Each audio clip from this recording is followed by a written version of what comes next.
कौन बनेगा नेता। नगर निगम के चुनाव पास आने वाले थे। पूरे कानपुर शहर में टिकट को लेकर मारामारी शुरू थी, लेकिन सबसे ज्यादा चर्चा में वार्ड नंबर 40 की सीट थी। वो इसलिए क्योंकि इस बार वहां की सीट महिला के लिए आरक्षित थी। अब सवाल ये था कि चुनाव लड़ेगा कौन। इससे पहले ठाकुर साहब वहां से पार्षद थे और इस बार उन्होंने अपनी पत्नी सीमा ठाकुर को टिकट दिलवाई और ठाकुर साहब की शान के कारण सीमा जी ने 20,000 वोटों से चुनाव जीत लिया। अरे बधाई हो सीमा भाभी, अब तो आप वार्ड की पार्षद बन गई हैं। अब तो हमारे काम आप ही करवाएंगी। अरे ये तो सिर्फ नाम की पार्षद बनी है, वो तो महिला सीट आ गई, वरना पार्षद तो मुझे ही बनना था। अब भले ही चेहरा इसका होगा, लेकिन पावर तो मेरी ही होगी। अरे वाह भाई साहब, क्या दिमाग लगाया है आपने भी। आइए आप लोग, खाना लगा दिया है सबके लिए। सीमा जी पार्षद बन चुकी थी, फिर भी उनकी एक ना चलती। सारे काम ठाकुर साहब खुद ही संभाल लेते और जहाँ जरूरत पड़ती वहाँ सीमा जी का अंगूठा लगवा लेते। सीमा जी ज्यादा पढ़ी लिखी भी नहीं थी। एक दिन ठाकुर साहब और सीमा एक प्रोग्राम में जाते हैं। अरे ठाकुर साहब, आप आ गए। ओहो, पार्षद मैडम भी आ गई हैं। स्वागत है आप दोनों का। लगता है हमारे पार्षद फंड का सही इस्तेमाल हो रहा है।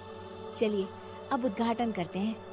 ये लीजिए ठाकुर साहब कैची, आप ही सबसे पहले प्रवेश कीजिए।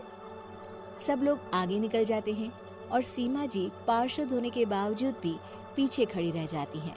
वो देखती हैं कि वेलकम बोर्ड पर उनका नाम है, लेकिन महिला होने के कारण कोई उनका सम्मान नहीं कर रहा।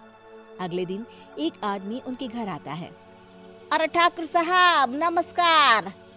कल ना हम नोटिस किए कि हमारा घर तो अवैध है और नगर निगम वाले उसे तोड़ने आ रहे हैं। अरे कुछ कीजिए ना ठाकुर साहब। देखो भाई, मैं तो ज्यादा कुछ कर नहीं सकता, पर अगर तुम सबकी जेब गर्म कर दो तो कुछ हो सकता है। कुल मिलाकर 4 लाख लगेंगे। अरे 4 लाख ठाकुर साहब? अरे भाई, मैं अपने लिए नहीं मांग रहा हूँ। दरोगा है, इंजीनियर बाबू है, बड़े साहब है, सबको देना पड़ता है ना थोड़ा थोड़ा। बोलो है मंजूर? तभी वहाँ अचानक सीमा जी आ जाती हैं। अरे ये आप क्या कर रहे हैं? पहले इन्हीं लोगों से तो आपने वोट मांगे, अब इनसे ही पैसे ले रहे हो। अरे चुप रहो तुम, तुम्हारा काम है सिर्फ अंगूठा लगाना, तुम वही किया करो।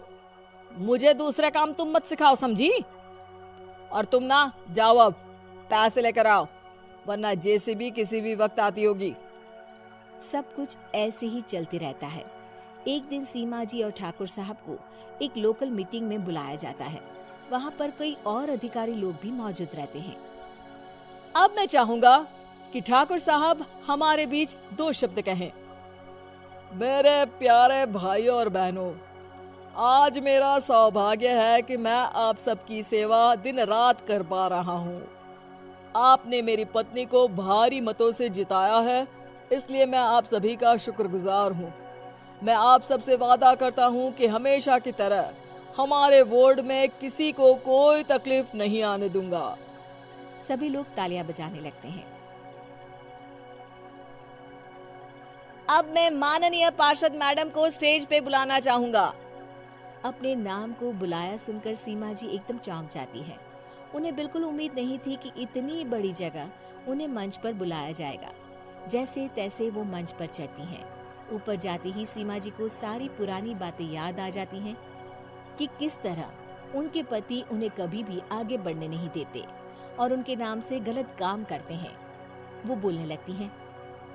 मैं आपके वार्ड की पार्षद सीमा हूँ।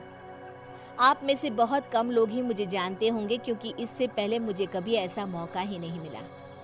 सारे मौके मेरे पार्षद पति यानी आपके ठाकुर साहब ही लेते रहे, लेकिन आज ये मौका मुझे मिला है तो मैं इसे ऐसे ही नहीं जाने दूंगी।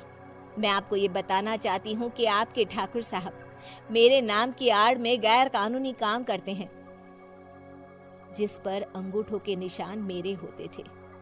इसीलिए मैं अपनी गलती मानती हूँ और आज अपने पद से इस्तीफा देती हूँ, ताकि आगे से कोई गलत काम ना हो पाए। अब फैसला आप सबके हाथ में है कि आप हमें क्या सजा देना चाहते हैं। सीमा जी की बातें सुनकर ठाकुर साहब के चेहरे का रंग उड़ जाता है और वो शर्म से मुंह नीचा करके वहां से चले जाते हैं और पद से इस्तीफा देकर ही सही सीमा जी अपने आप में आत्मविश्वास महसूस करती हैं।